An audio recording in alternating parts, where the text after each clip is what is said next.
我同意你们家提出的1亿彩礼，但是我有个前提条件。好，你说吧，只要你答应这1亿的彩礼，什么条件你随便提。我可以给你们1个亿的彩礼，那你们苏家的嫁妆要翻倍，也就是说我出1个亿的彩礼，你就得给我2个亿的嫁妆。什么？你真的是太无耻了！我从来没有见过你这么尖酸刻薄的人。作为一个母亲，居然在儿子婚姻大事上如此计较，你还有点人情味吗？拿自己儿子的婚姻幸福做交易，你简直就是……苏倩他妈，这里是高档餐厅，不允许泼妇骂街的，请你注意言行举止。我给得起1个亿的彩礼，你2个亿的嫁妆给不了吗？什么？还2个亿的嫁妆？你跟我开什么国际玩笑呢？我们家要是有2个亿，凭什么还把女儿嫁给你儿子？我们又凭什么找你要1个亿的彩礼？那你们有2个亿的嫁妆，凭什么要找我要1个亿的彩礼呢？我们刚刚可都说好了的，要遵守双方当地的规矩和礼数。我已经遵守你苏家的礼数，可惜你不给力，没法遵守我周家的礼数啊。给了你赚1个亿的机会，可你不中用，拿不到，怪我吗？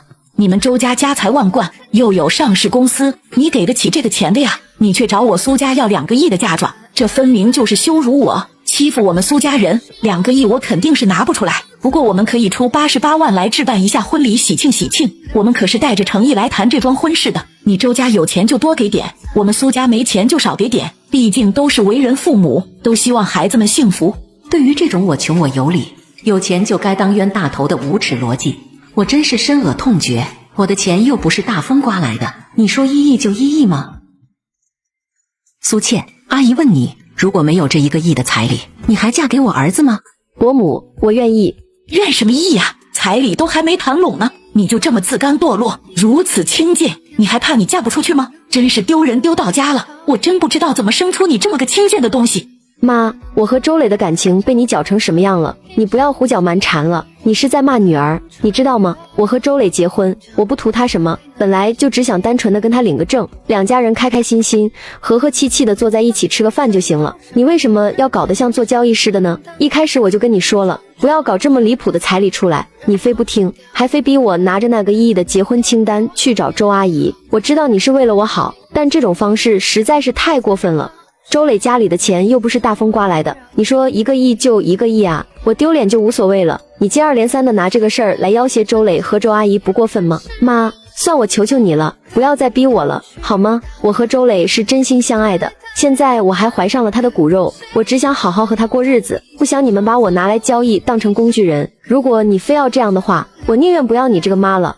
伯母，对不起。抱歉，给你添麻烦了。我妈一开始不是这么说的，她……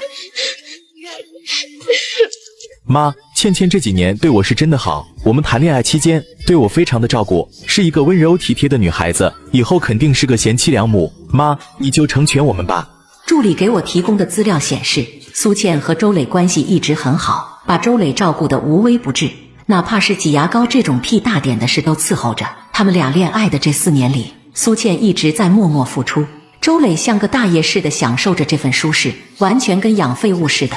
我的内心深处不免对苏倩有点愧疚，总觉得这个废物儿子配不上苏倩。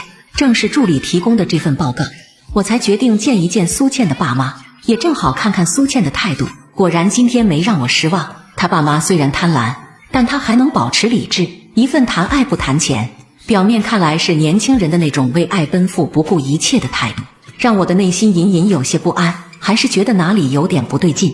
苏倩，你真的想好了吗？我若是真的不给彩礼，你确定能嫁吗？我确定。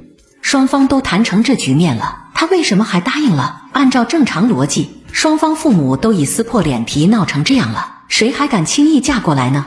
哪怕再爱也不能这么干脆啊！他如此的义无反顾，反倒让我脑海猛然显现出另外一个想法，难道他另有企图？他现在已经未婚先孕了，就意味着无论他是否拿到这1个亿的天价彩礼，都是要进我家的门，要继承我辛苦大半辈子的产业。这到底是想要不劳而获呢，还是说想要继续搞点别的事情？妈，你要相信我的眼光，别犹豫了，即便是你不相信我，但你总得相信我爸的眼光吧。你和苏倩的事儿，你爸也参与了吗？是啊，这些年我爸一直都很关心我，而且苏倩还是当年我爸……倩倩，你怎么了？妈，倩倩人不舒服，我现在送她去医院，至于婚事改天再谈吧。小陈，现在立即去办2件事情：第一，调查一下魏大海这几年的情况；第二，继续深入跟进苏倩父母，我需要了解更多的细节。好的，周总。儿子刚刚要说的那句话被苏倩给打断了，肯定有什么重要信息。难道儿子和苏倩的婚姻是魏大海在背后一手导演的吗？天价彩礼，未婚先孕，以爱之名操控周磊，然后再找我逼宫。前夫魏大海将苏倩安排嫁到我周家，然后再夺我的家产。这个天价彩礼背后必有猫腻。我投资的一家私人侦探公司的人给我打来了一个电话。周总，您猜对了，这件事情确实有猫腻。您的那个助理之前给您提供的调查报告有误，与事实完全不符。随后他给我发了一份新的调查报告，看完之后我顿时都惊呆了。